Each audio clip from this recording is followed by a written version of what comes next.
From across the border, we take you to Magere village, Chadondo sub-county, Wakiso district, that's in Kampala, Uganda. Rising political star, outspoken member of parliament, and an accomplished musician. He's now the subject of state crackdown, brutally beaten together with 32 others, detained, charged with treason, detained in a military facility, and sent abroad for treatment. Later, a personal reflection on an artistic impression, and back in time, on time by. It's bold, it's candid, and it's open.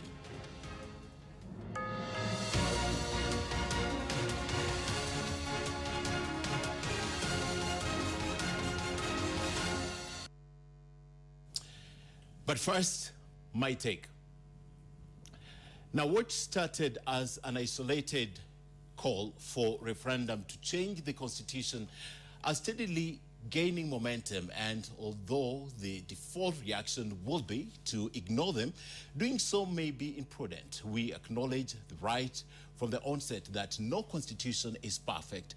The current one has very positive reviews and is characterized as robust and progressive. Even so, its deficiencies seem to be where identities rather before the passage in 2010. But the framers of the Constitution were alive to the fact that the Constitution should not be subject to whimsical changes, and provided first that a long implementation period and second stipulated high thresholds should be necessary for revision to obtain. Now, the increased calls for constitutional change are not inspired by selflessness.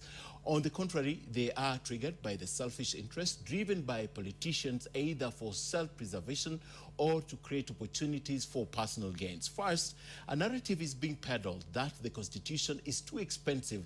That is the reason for increased taxes, hence need for review to chop excess fat. Now, that is not the honest discussion. A critical review of the budget shows that we suffer due to planning, that's poor planning, poor thought-out political decisions, irresistible appetite for borrowing, inefficiencies, pilferage, and outright theft. Now, to be sure, Kenyans had reasons to create the new institutions of governance. Precisely, the objective was to dispense power from the center and divest in many institutions. Now, this was informed by the experience of the independent constitution that became of colonial heritage, inherited institutions that ostensibly lorded over citizens and which with time became too oppressive and suffocated democracy, and which cannot be cheap. At the rate, the alternative is catastrophic. Secondly, and quite ominously, the push for a referendum is driven by succession politics. Now, those speaking or seeking to ascend to power are those rooting for self-preservation. They are pulling everyone else into the noise, which at this point in time is quite unnecessary. If it's not lost that as the calls grow louder, the Constitution has not been fully implemented. Now, several provisions, among them the gender equality law, has not come to pass. In other words, it's premature to contemplate constitutional changes. And three, the timing and the circumstances are not right. Now, the referendum is very expensive, and more so when laced with the politics of successions.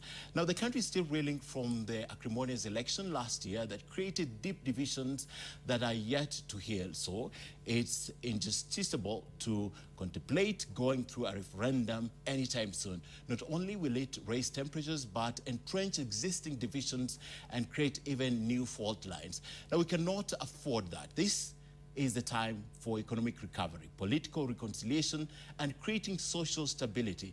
Calls for referendum are premature, as they only serve to divert attention from the matters to the citizens, or matters that matter to the citizens. In the words of Mahatma Gandhi, the human voice can never reach the distance that is covered by the still small voice of consciousness.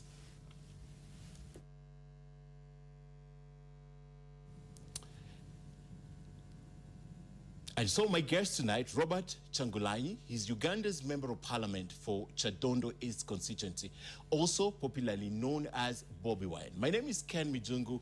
Join the conversation online at NTV Kenya at Ken Mijungu. The SMS feedback line is 20686. Sidebar begins right now.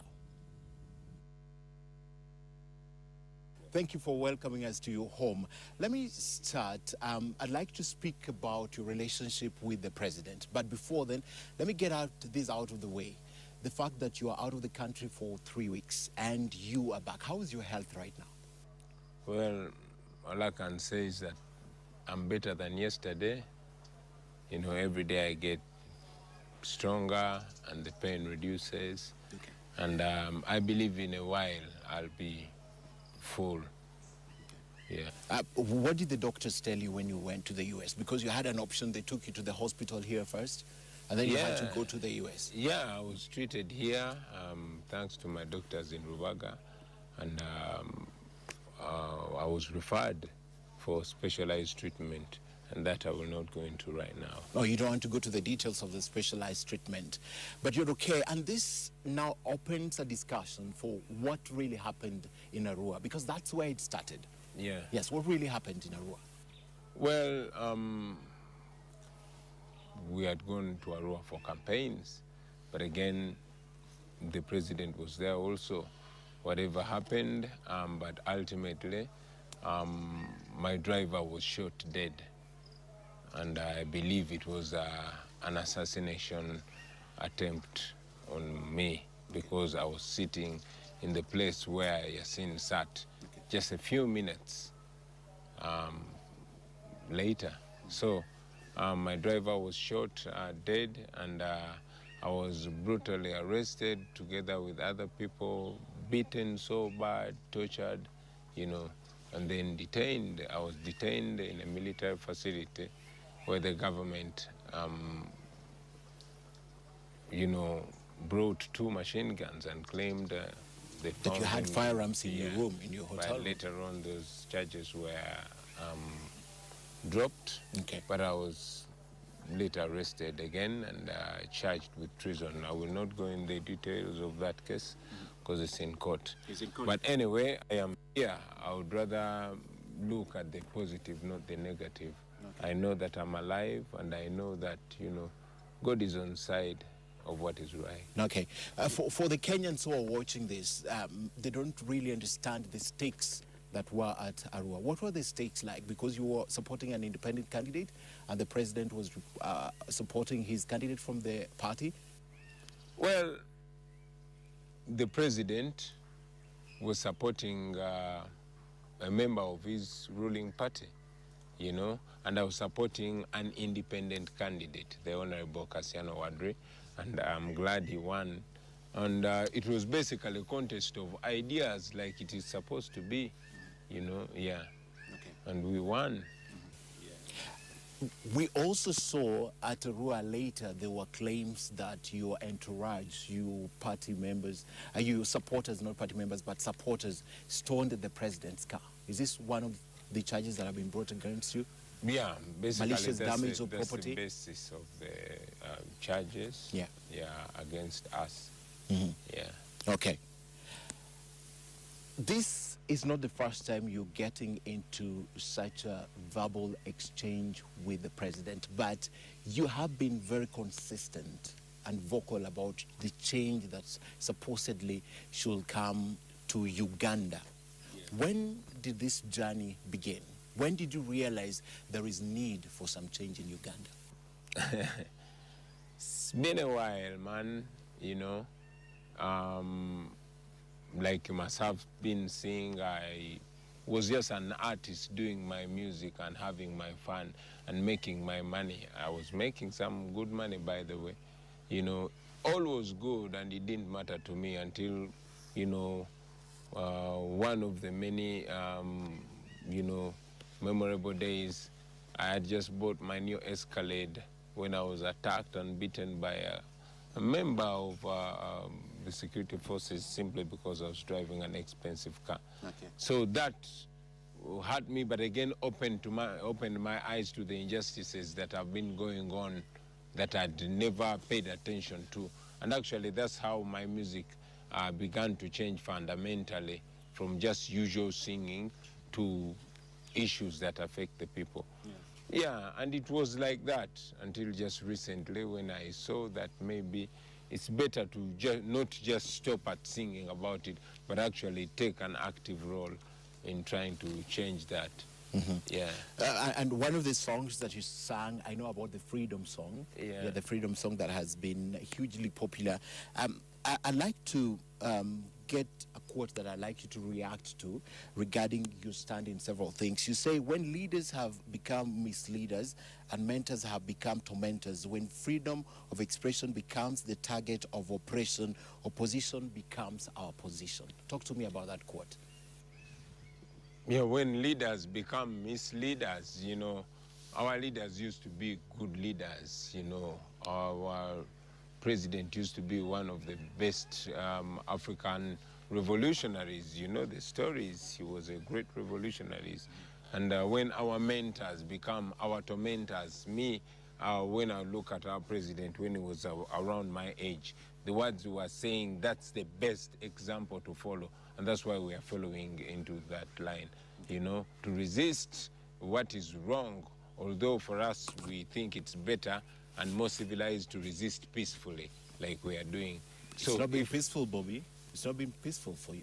Well, yeah, but on our side, we try to, you know, to stick to the rules, to the values. And our values is not hurting anybody, but asserting your right and making somebody know what is right and what is wrong, what hurts the neighbor, and what, you know, makes you live in peaceful coexistence, you know. So that's why I say when mentors become tormentors, you know, opposition becomes our opposition. Are you specifically referring to someone in that song?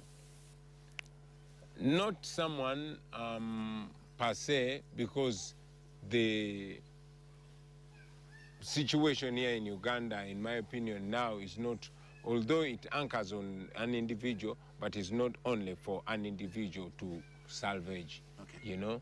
So that is why I think I'm not referring to a person, but to a group of people. Okay. Yeah. But even the oppressors, I mean, if you look at your plight, if you look at what took you to the hospital, if you look at the reasons why you're facing treason charges in court right now, if you look at the reason why you walk dragging one leg, you know, it's because of the oppression. Don't you feel from where you sit as an independent parliamentary representative that there is someone who's targeting you?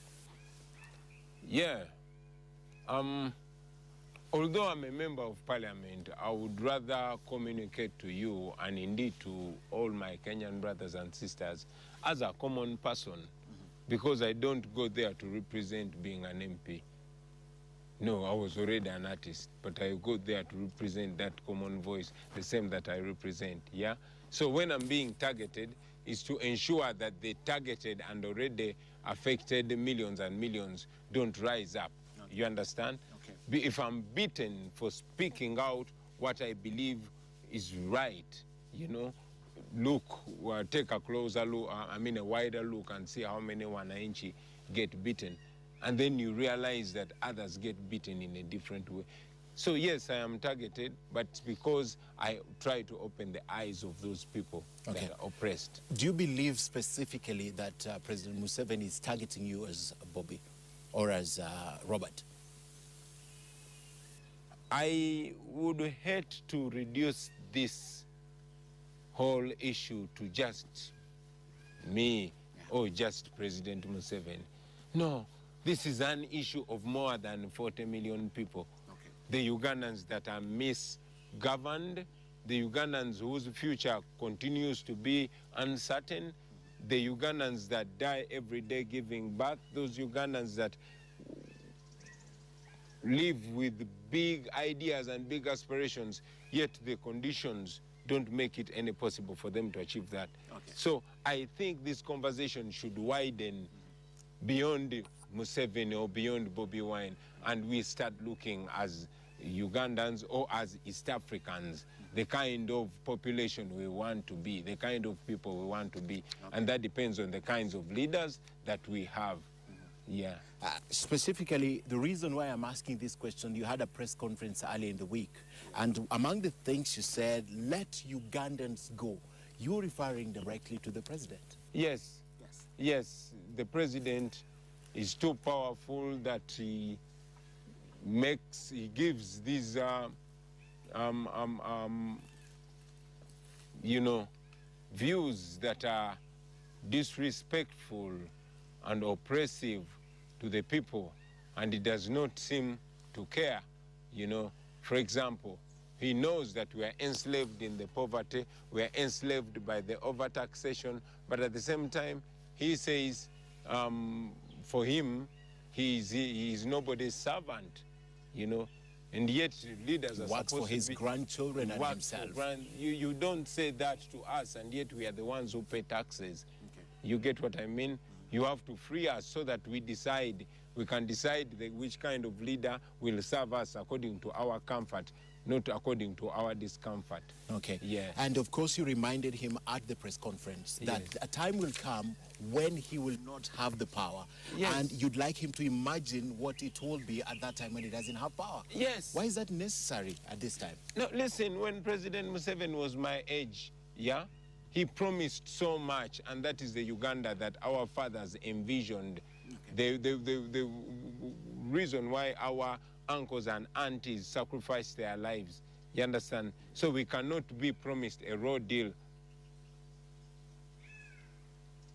You try to get what I mean? Mm-hmm. So the ideals of freedom that he held when he was our age, he must know that we are also Ugandans like him. We hold them. So, you know, we've got to be allowed to decide our destiny. Don't you think that's happening? Because you go to the ballot every so often to vote for another leader.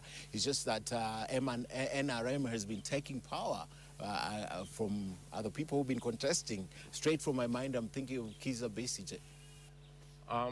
My brother, if the democracy you're talking about is the democracy when you go to campaign for a different candidate from that of the president, and all you receive is beatings and killings from the security forces that guard the president, that is not democracy, that is democracy.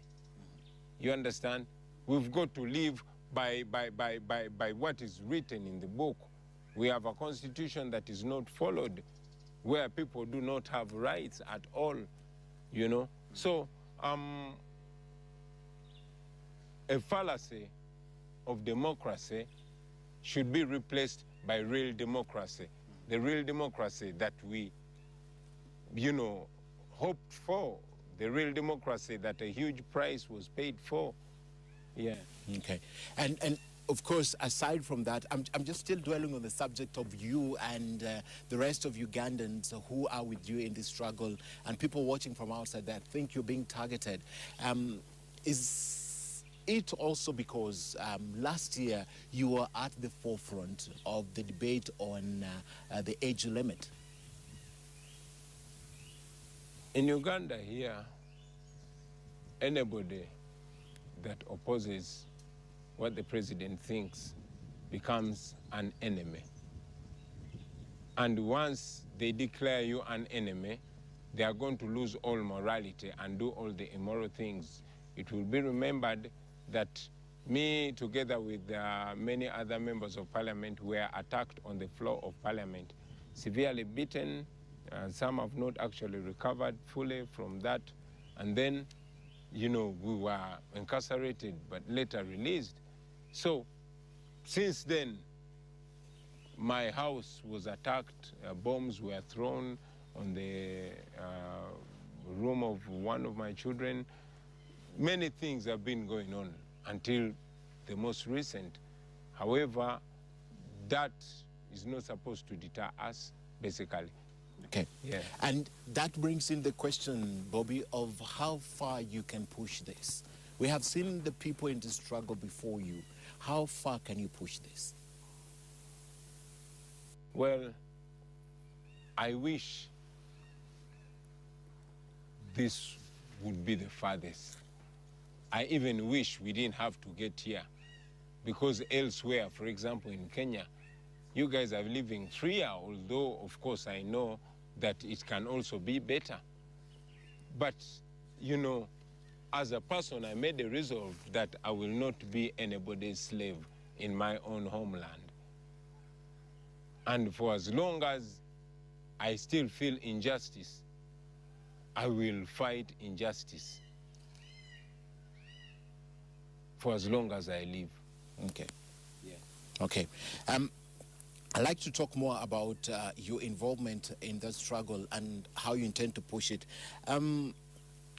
When you were elected member of parliament, one of the things you said is, I am going to stand up for issues. I'm here to give the young people confidence. That is after you became a member of parliament. Yeah. What was in your mind then? What is this confidence you wanted to give the young people? You see, man, where I come from, yeah, young people rarely believed in themselves because of the stereotype, because of the usual status quo. But when I realized that we can be better than we are, that we can achieve more than we have already achieved, and we can actually be more than we have been convinced we are, you know, I did not just want to explain to young people, I wanted to demonstrate. To show them practically. Exactly, and that's why I ran for that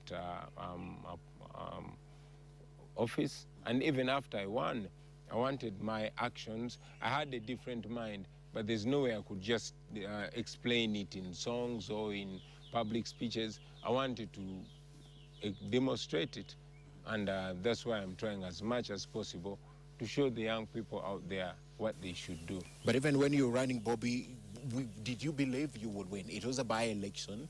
You went there, a favorite of the people. Of course, you're a big artist in the country, a philanthropist, a businessman. But when you ran for the by-election, was your mind set on winning?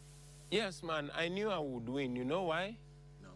I used to talk to people, especially young people, from all over the country, and particularly in my constituency. You know, every time I go to, for example, the washing boy to have my car washed, I'm going to chill with them and have a conversation. Or when I go to hold a show, but I'm yet to go to stage, I used to have conversations. And the ideas used to seem the same. Okay. These young people needed hope, needed confidence, you know, and they needed to hear the things I was telling them. Things like you can actually achieve what you imagine in your mind, because the young people in Uganda are on social media with the young people in Kenya, and they envision the same things, you know. So me, I am here just to give more evidence and confidence, because it's possible. It's possible, man. I'm a ghetto youth. Look where I am, right here with you, Ken. So that means any ghetto youth can get here or even higher, for as long as they, you know, position their minds to what is positive. Okay. Yeah. You just mentioned you're a ghetto youth, and when you were at the ghetto, you were called the ghetto president. Yeah. I'll talk about your ambitions if you intend to be president, and if you're pushing that. But I'm also interested in the youth aspect, in that, don't you think at one point, Bobi, you became the voice that rallies the youth? And I'm just trying to be nice and not say inciting youth. Well, first of all, even if you said I was inciting the youth, I would definitely disagree with you, because I think calling upon young people to change their behavior, to drink less and work more, to talk less and act more, to think about what is good and embrace it and reject what is bad, I don't call that inciting. Okay. Maybe if the devil said I'm inciting against the devil, you know. So that started, you know, quite a while ago through my music, and it is the way I've been living. The more I grow, the more I try to see what is right and show it to the younger ones. Yeah, you must remember, I never used to be serious about life the way I am. I was a young man before, and I did my crazy things before. But the more one grows up, is the more one learns through the things and tries to paint a good road for those ones to come after him. So you say, in your words, the way you frame them, you're not inciting the youth? I'm definitely not inciting the youth. Okay. On the 6th of September, you sat with the BBC and had an interview. And what you said is young people to stand up, you will continue to call on the young men not to give up, to stand up and continue pushing so as to get the freedom and the dignity they deserve. Yeah. Yes. They deserve the dignity, man. You see where we are? This is the land of our grandfathers. They worked so hard to get us here. You understand? And we must be dignified citizens because the Constitution was written and it puts it puts the citizen higher. We must be dignified. We must be respected. Our future must be guaranteed. We must not have an uncertain future. So any young person out there that has an uncertain future because of the excessive loans that the government is taking, which loans are going to be paid by him, he has the right to stand up and say, no, you're driving me towards the wrong road.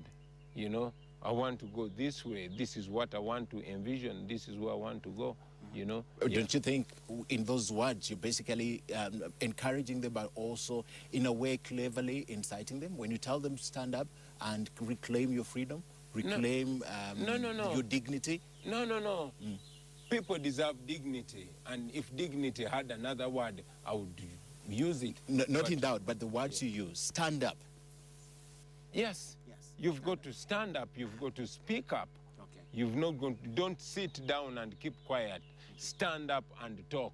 It is constitutionally guaranteed. Our Constitution allows it. Our Constitution allows peaceful protest. Our Constitution allows us to sensitize each other, to open each other's minds. And actually, our Constitution provides for the government to make sure everybody learns about the Constitution. Now, Article 1 of our Constitution says power belongs to the people.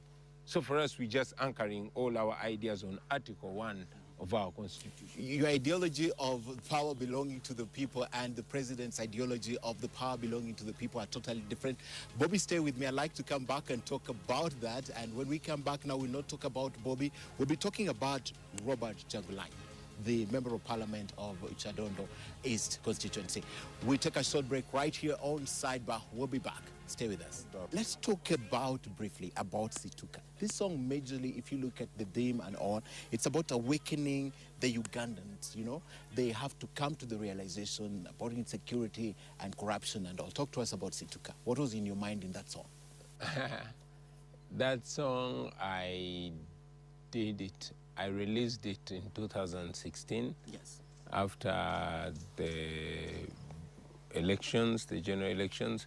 We had had so much hopes, but you know, as it has been reported before, the election was rigged and there were lots of irregularities. But worst of all, the whole city was besieged by soldiers, and people could not do anything. So Dr. Besigye was arrested from his house. Put under house arrest, yeah. Yes. It was a sad, sad feeling, not only with me, but I believe with many people out there. So many people lost hope, yeah. And of course, when I was thinking, I did not just think about them. I thought about so many people who tend to lose hope when terrible things happen to them. Okay. So I sang that song, you know. At that time, did you think you'll get into politics, active politics, and not as opposed to just expressing yourself through your songs and art? No. You hadn't contemplated getting to Parliament? I'd thought about it some time ago, but I had not told anybody, really. You know, many times it did not, you know, come to me that I will run. So me running for Parliament, it was more of an emotional decision, okay. You know, where you're like, okay, now, who's going to say this? But hey, why don't I get there? Why don't I go there? So I was just with Nubian Lee, my friend, having a chat, and then I throw the idea to him. And he seemed to agree with me, but we did not talk about it for a few more months until there was an opportunity. Okay. I'd like to know, from what you say, why was it an emotional decision for you at that time? I would say it came out of,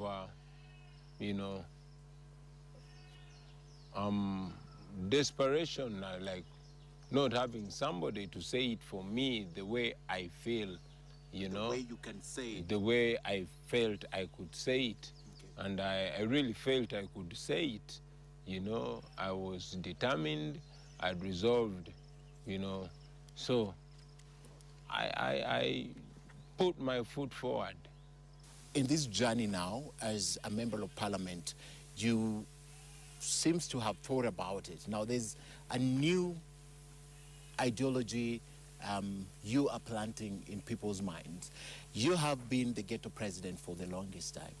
And part of the reasons why a lot of people believe that you are targeted is because you want to run for president of Uganda.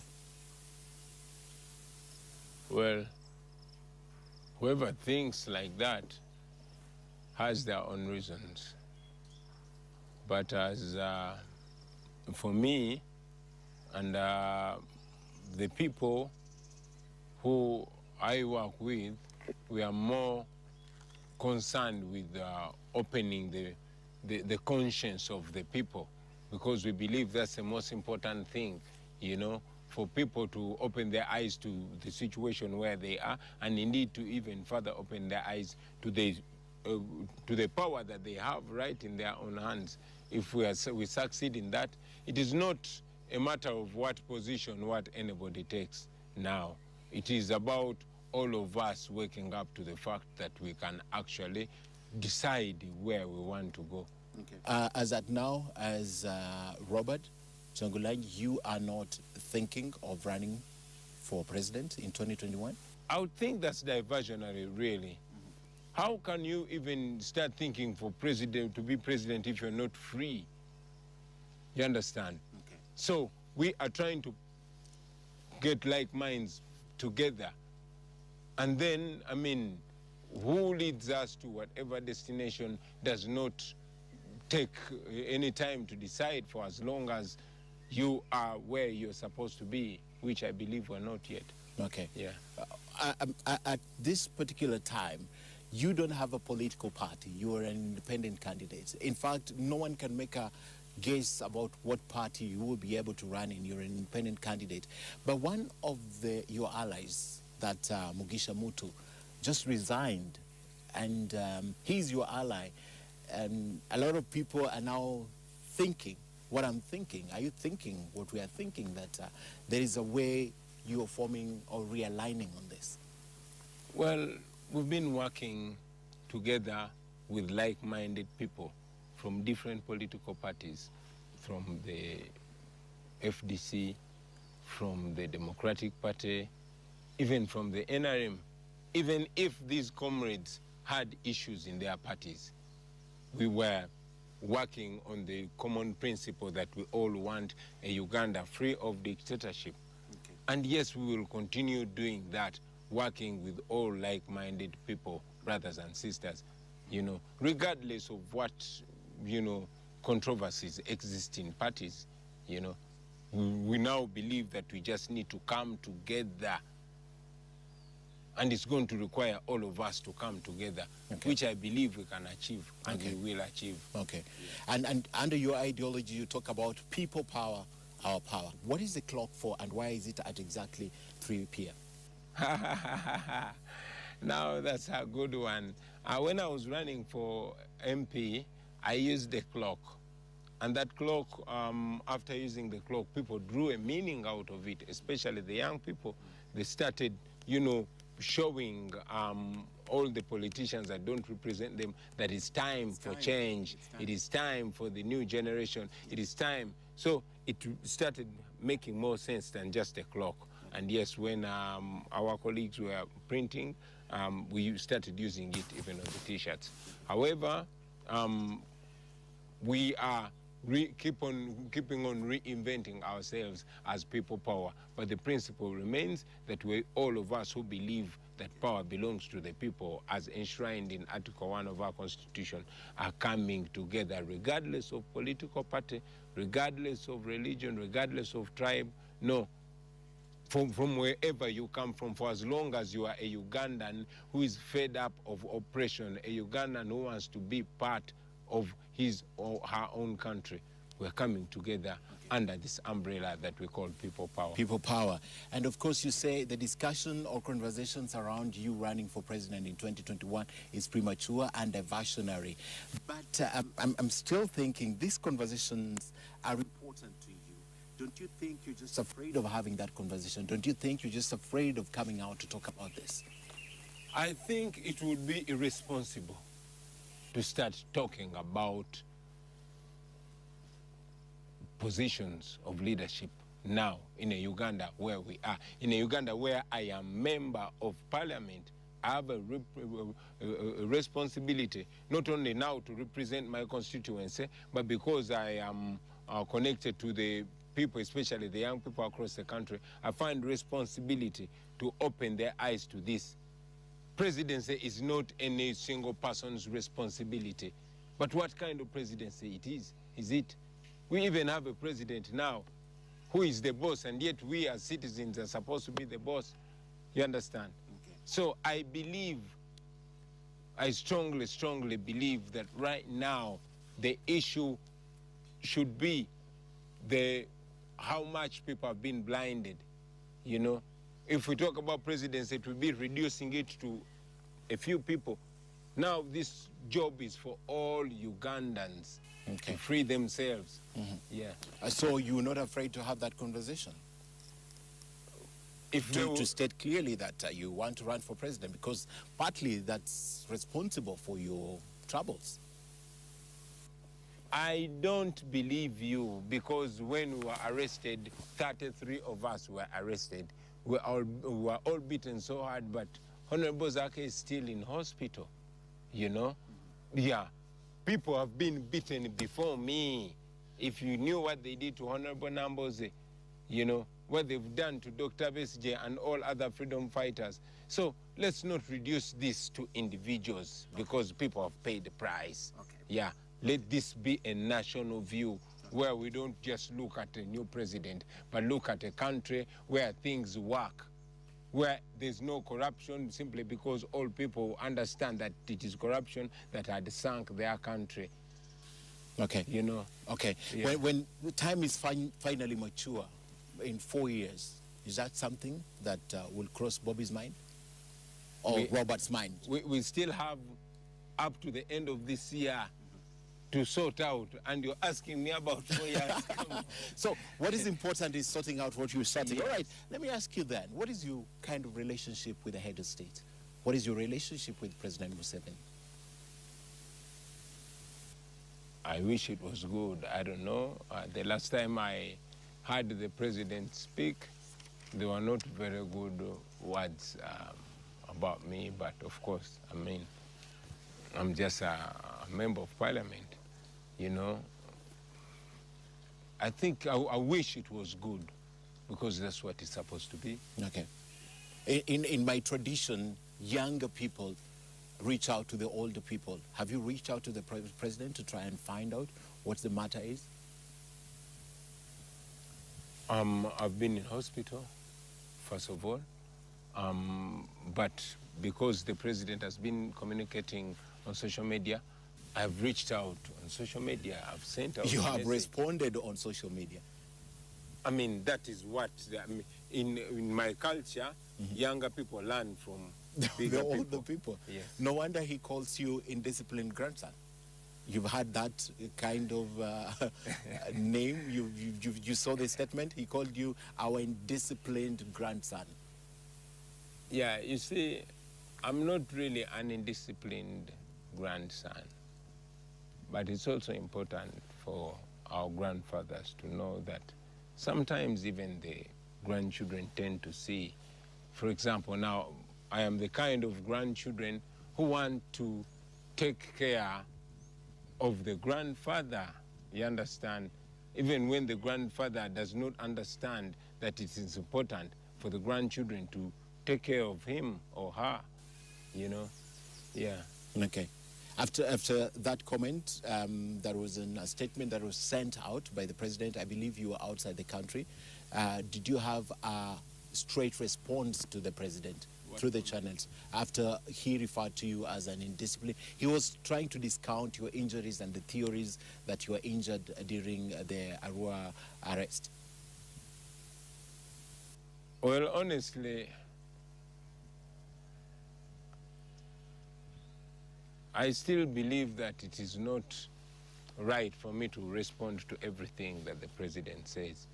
Even when I sometimes feel he's wrong, I tend to just respect him, you know, as our old man, you know, although I continue telling him what is right and what is wrong because it affects so many millions of people. But, you know, I also keep respect for him and, you know, I don't have to respond to everything, even if I feel that there should be a response. Okay. Yeah. After the acrimonious way in which the age limit was passed in Parliament, there was a lot of sentiments, and at one time the majority whip said that you are lying to the people when you said Uganda was bleeding, and partly your statements at that time are believed to have sparked the row that was in Parliament. Would you take responsibility for that? For opening the eyes of the people, including some MPs, yes, I take responsibility. For speaking the truth, yes, I take the responsibility. For the fight in Parliament, the Special Forces Command are responsible for that. Okay? When I said the country was bleeding, I meant it. In a country where citizens get killed and it is traced back to the security forces, you know, in a country where women and children die of immunizable diseases simply because the drugs are being stolen by government officials, that's a bleeding country, bro. Okay. Yeah. Mm-hmm. At one of the television stations during a show that you were sitting together with other people, including Mwenda, you claimed that the president has killed 500,000 people. The president started an armed war that killed more than 500,000 people. That's a public secret, right? Everybody knows it. And that is the main reason why I despise violence. That is why I believe that even if I agree with whatever President Museveni was saying when he was my age, the only thing I disagree with him is that I believe it can be done peacefully, not through killing innocent Ugandans and bombing buildings. Yeah? We will speak truth to power, and they will listen. Because as they listen, even all Ugandans will be listening. Okay. And never again will they be asleep to the fact that they need freedom. Okay. Yeah. I wanted to ask if you thought at that time when you made that statement, it was at the spur of the moment, you believe in it, or you thought it was an irresponsible statement after you made it? When I said? When you said that he has killed 500,000 people. I never regret what I say. And when I have a slip of a tongue, I always apologize to whoever is offended, you know. But I want to assert that I'm not shy to say what I know, and that's why I'm not challenged in court. About your statements? About my statements. Okay. Because it's the truth, and only the truth. Okay. Yeah. All right. The president, there are several mechanisms that have been employed to reach out. You're a leader of your own right. You lead a number of people. You elected the popular vote. There are mechanisms. You meet the president. I've seen quite some functions that you met the president. Yes. What is the kind of relationship when you meet with the president? Does he treat you cordially? How does he treat you when you meet? I want you to know that there is nothing personal between me and the president. And I believe or really hope that's the same. And that is the feeling I get when I meet him on public functions. I humbly shake his hand because he's our president. But it's under that same respect that I give our president that I get confidence to tell him the truth. The confidence of shaking his hand. Yeah, I mean, yeah, it's a pleasure to shake his hand. Okay. Yeah. The president has several cabinet ministers who some are related to him. You made one time a comment and claimed that the president's son is leading the army faction that protects the president. And the state responded and said that was a lie. Actually, it was until recently that the president's son was leading the section of the army that guards the president. Okay. Yeah, you just changed, you got reshuffled recently. So that was a factual statement? That was a factual statement, okay, only differing in dates. Okay. Yeah. So it was factual. All right, Robert, I'd like to come back and talk more finally about other things. I'd like to mention the death of 2 policemen. I'd like your view on that plus. And then next, after this break, we'll talk about a cartoon that affects you. I'd like to see your response on that. Okay. Right, we take another break on Sidebar. Stay with us. We'll be right back. And welcome back to Sidebar. Let's now change this conversation and talk about issues that perhaps he grew up knowing and watching. In my mind is Besigye, the struggle that Besigye has gone through. First, tell me your analysis of how he has fought this fight and how you see perhaps he would have done it differently. Well, I must say I have a lot of respect for Dr. Kizza Besigye. He's the one who opened many eyes of young people. You know, he stood up to injustice, even in the time when very few people saw the excesses of the current government. And for that, I hold him in high regard. But in the same way, I also acknowledge the contribution of all the other freedom fighters that I've seen as I grow up, that resisted the injustice when it had first showed its head. People like Dr. Paul Kawanga, Semo Gerere, you know, people like the Uganda Young Democrats, and all the other members of other parties like the FDC, who have been there, people like General Muntu, who stood up to his boss and said that is wrong. So I really have so much respect for all the freedom fighters that have come before us. You know, they've opened our eyes, and now we also see, and I hope we can also open more eyes. Yeah. And of course, the regime has or had been very brutal on Kizza Besigye, and the crackdown has been intense and immense. And at one point, he was even under house arrest, not even once. And you are leading this struggle. You're seen as the de facto leader. A lot of people have associated you with the same journey Kizza has walked, Dr. Besigye has walked. But at the back of your mind, you always realize the regime has been very brutal about his being outspoken. Yeah. I've always seen this, and I knew what to expect. But it was easy, it was much better, you know, to speak out and face the outcome than suffer in silence, you know. And not just about me. Every time I travel outside my country and I come back, I see the challenges, I see the differences, I see what other people have been able to achieve, and I wonder why we cannot achieve it. So that, to me, pushes, gives me reason to wake up every day and struggle for better, because I know that this is my home and this is going to be my home to my children and children's children. So I better make it better. I better make it better than having to, you know,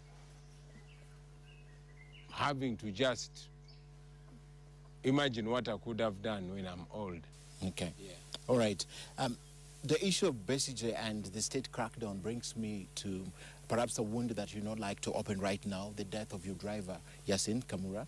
And of course, there is other deaths like Mohammed Kirumira and of course, Felix Kawesi.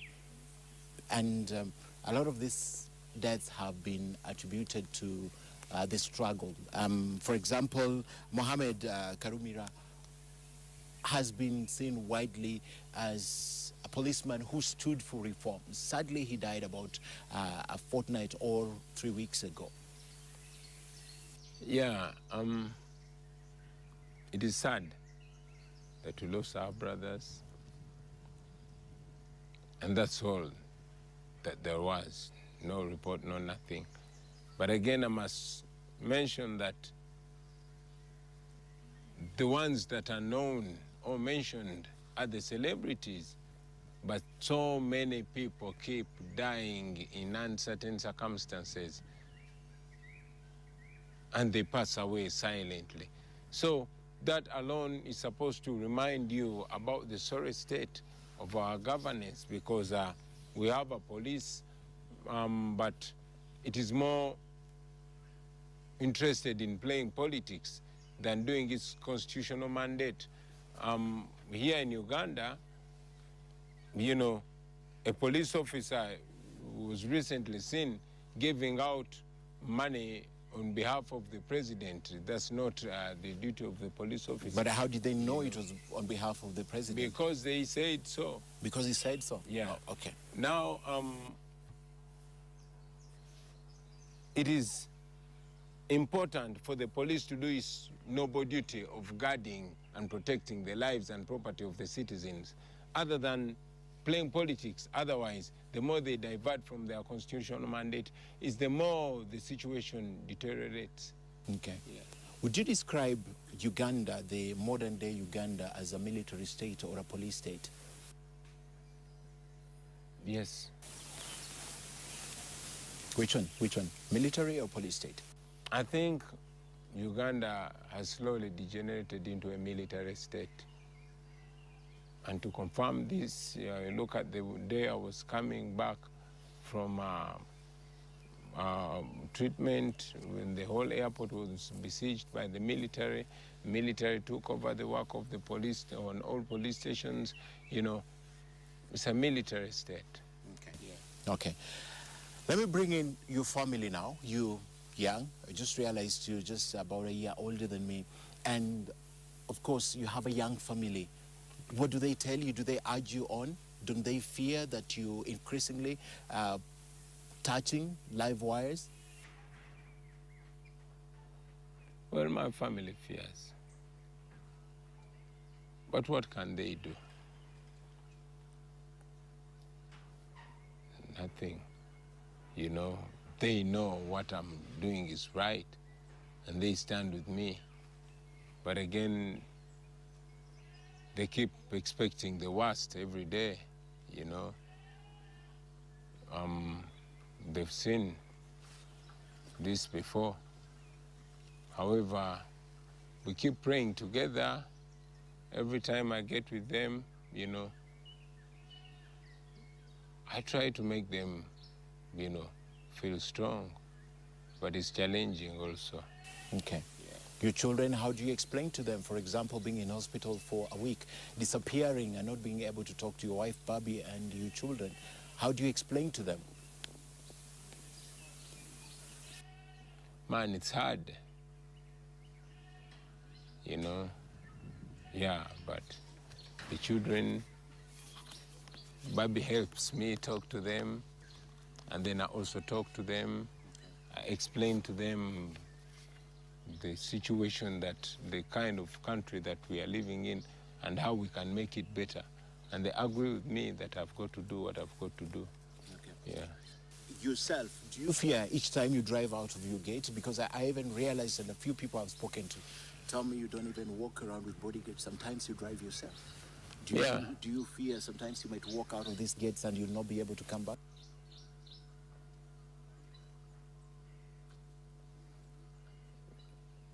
Yeah. Is that one of your motivations? Yeah, it motivates me a lot, knowing that every time, every day I live it as if it's the last one. So I make sure I multiply myself when I find a brother like Ken, you know, have a conversation and let them see the things the way I see them, you know. But every day God keeps blessing me with another day. Yeah. Okay. Yeah. All right, as we end, I'd like you to take a look at this cartoon and share with me your views about it.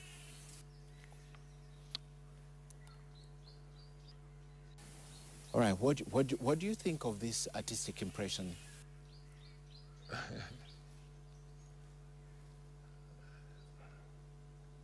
It's funny in a not nice way, because you realize that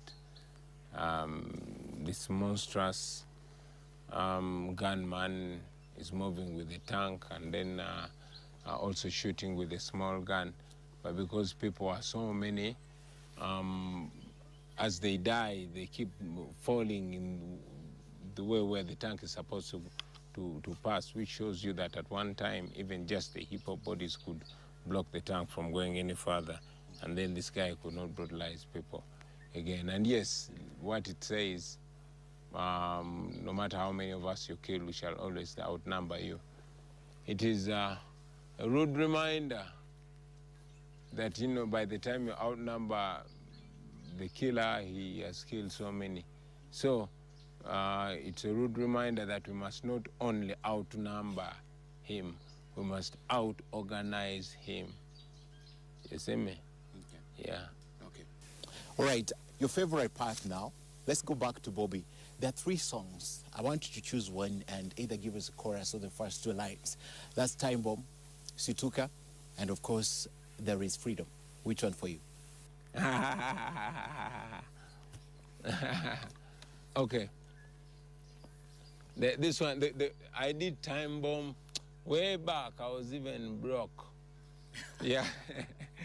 I like Time Bomb. It says, I would like to communicate about the things that we have to eliminate, the ignorance and poverty to eradicate, all these ghetto youth, them to educate. Yo, don't you try to politicize. Don't say Bobi Wine, him criticize. No, sensitize, me sensitize, because I know that my people must realize the most important thing, that true liberty begins in your mindset. To free ghetto people, they must educate, but education is expensive to get. It's like you say we carry water in a basket. Boom. What inspires that song? Because it sounds very political, but from what you told me earlier, by 2016, you're not even thinking of running for office. You see, that time I'd started getting attacks from the regime about my music. You know, some songs were being banned on radio, saying they are calling upon people to be violent. And that's why I said, you know, I wanted to open people's minds so that they see it for themselves. And I said, true liberty begins in your mindset. Okay. To free ghetto people, they must educate, although education is expensive to get, you know. Okay. Yeah. All right. Quite a nice song, but Freedom still does something for me. Perhaps also give us a line of Freedom. Okay, Freedom. We go so. We are living in a time similar to the one of slave trade. This oppression is worse than apartheid. The gun is the master, the citizen slave. The pearl of Africa is bleeding. Question, what was the purpose of the liberation when we can't have a peaceful transition? What is the purpose of the Constitution when you charge me because of my... Again? Where is my freedom of expression when you charge me because of my expression? What is the purpose of the Constitution when the government disrespects the Constitution? Say what you're doing to our nation. What are you teaching the future generation? Say Our leaders become misleaders, and see, our mentors become tormentors. Freedom fighters become dictators. They look at the youth and say, we are detractors. Pull up. Really Yeah. nice, really nice. Really Yeah, nice. it has an intro that I like that goes so. Freedom comes to those who fight, but not to those who cry. Because the more you cry, is the more your people continue to die. So rise and free, fight for your rights. Wow. You see that? Nice, nice. Yeah. A little chorus for us. A little chorus. Yes. Of what song now? Freedom. Freedom. I say we are fighting for freedom. Kampala Mukolumba Jinja. We are fighting for freedom. Ayo, ayo, ayo. We are fighting for freedom. Watoto wa Kenya, ote, ote. We are fighting for freedom. By the way, before I even forget, man, I have not gotten any special time to thank. I'm gonna talk about You're that. You're gonna get there. I'm gonna talk about that. Yeah. Okay. Of course, you've thrown Kenyans in there, and if I let you not sing the chorus of Situka, the very popular songs, even online, just a little, the chorus just for Situka. Situka. I go so. Situka tutambule embera emalamu amanyi naye topowa tugende topowa tutambule olugendo luwanvu bwe tulemerako tutuuka. That's a sad song. It's a sad song. You look at the interpretation. I look at it online when they were doing the interpretations, and it's a really sad song. And I just like to know how you came up with that song, because it touches a lot of people, and the people also it touches are the people I'm going to talk to you next about. Man, music is a way of communication, is a way of expression. Now, there's so many people out there that I was very sure are going through what I'm going through. So how to widely communicate is just to do a song and put my soul in that song. I pour my soul out in that song, and that's what I always do. Okay. Yeah. All right. When you were arrested, I know you know about this. Kenyans had a hashtag which was shared across. Hashtag free Bobi Wine. Did you see the hashtag? I saw the hashtag, but I saw it later. You see, when I was in military detention or even later on in prison, I did not get an opportunity to have a phone or access a computer. So I did not know what was going on out there in the world. You didn't know it got down I did not to your know. neighbors. So when I came out of jail and I saw the tweets from Kenya, how the different leaders and MPs and artists in Kenya stood with us, I was humbled. I was humbled that our brothers, our neighbors can be as concerned about our own plight. And Ugandans will forever be grateful to Kenya. It actually reminded me that it was not even the first time. Kenya has always been standing with Uganda in all the fights against oppression. Besieger days, Dr. Akiza, Yes. we had Kenyans speak about it. Kenyans But this took is it one in. hashtag that even our legislators, top senators took, and you could see them expressing themselves. Man, like I said, I was humbled. Of course, I'm in touch with most of the legislators and the leaders and the activists. And guys, you know, we were humbled to know that you have your eyes on us, and I pray that you keep your eyes on us as we also promise to keep our eyes on you. We are our brothers keepers, right? Okay. So it felt so together. We didn't feel like we were crying in the dark, like crying alone. We felt like our brothers were there. And we continue to, you know, interact with the brothers and sisters from Kenya. And I also hope to visit Kenya pretty soon, you know. Okay. Thank you very much. Webari. Webari. And of course, when you come to Kenya, we like to host you again and talk about the developments. And we wish you really well, get well really quickly. And I hope Bobi is taking good care of you. Thank you. Thank you very much. It's been good having you. And God bless you. Thank you for hosting us in your home. Cheers.